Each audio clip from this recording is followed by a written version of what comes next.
Yeah, so we don't know what the Court of Appeal will say tomorrow. Of course, we'll hope for the best, but we just have to kind of wait and see what the Court of Appeal says.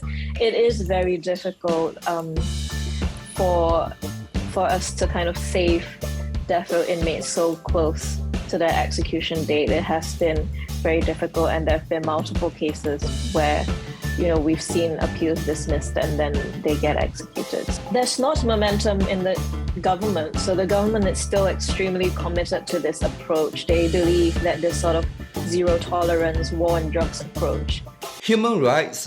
What human rights? You see, those so-called human rights groups are nothing but just pests that continue to create problems for any society, any country, any government, and any one of us. They and their so-called human rights are literally trash. Rubbish. Recently, there was a case about Malaysians facing a death penalty in Singapore, but all these hypocrites of human rights groups trying to stop it by saying, oh no, he mentally retarded with low IQ and Singapore should not execute him. It's totally inhumane. A civilized country shouldn't do this.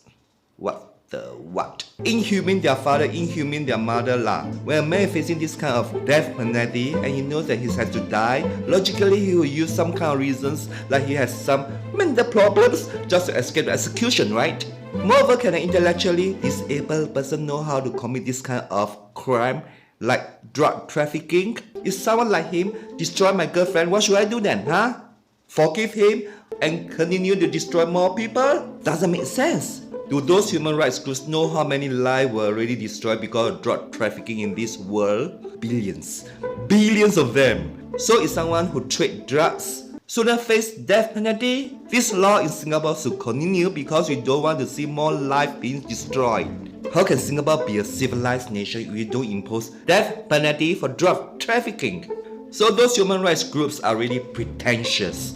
Many of us are trying to make ends meet, but they just want to create more problems to go against this and that, and even against the Chinese eating dog meat. Then what about those devils using drugs to dupe some innocents and force them to do something they don't want to do? We had to stop this kind of crime seriously. It's really an unforgivable crime. Moreover, in what way he is retarded? What way?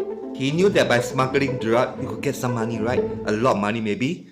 It is called mentally retarded. When taking money, everything is okay, but when get caught, become retarded. And just because of that, he should not be executed. He already knew that this kind of crime is very serious and unpardonable in Singapore. Otherwise, he won't strap the herring on his leg and hide in his clothes when going through the custom. And also, the custom in Singapore is not really stringent as they don't check everyone, and I've seen many people smuggling many cartons of cigarettes unchecked in Singapore. Hence, they've been doing this many times, playing with his luck to get money. It was just that he was unlucky on that day to get caught. So, it is called retarded. Retarded his father, retarded his mother lah. It could have been many times have been doing this all along. See if he dare to do it in the Philippines or not. Today, they will shoot you on the spot immediately without any mercy. Hence, Singapore law is already humane enough for him to live for some more years before the execution. And then also there are some human rights lawyers trying to be funny with the Singapore law. Law is their father, law is their mother, is it, huh? Trying to be funny? That Ravi himself already has mental problems, and not talk about mental problems the man has. He used to go back home and eat his own ice cream instead. Every time talking about human rights, for what? He doesn't even understand what human rights are all about. If we are letting those perpetrators continue to commit crimes without any heavy penalty, many lives will be lost. Then do we still want to talk about human rights? Are we so stupid to believe the crap story from him and what human rights are telling us that he's mentally retarded and he should be free from the execution? We have already allowed those Malaysians to come into Singapore to make money. So are we saying that we should allow them to have illegal activities here to destroy us and our nation and even make Singapore uncivilized? If Singapore doesn't have such a law to deter drug trafficking crime, it will already become an uncivilized nation. As such, we should support this kind of law in a very small and very vulnerable country like Singapore. There's nothing to be inhumane about. So to those human rights groups, stop your nonsense!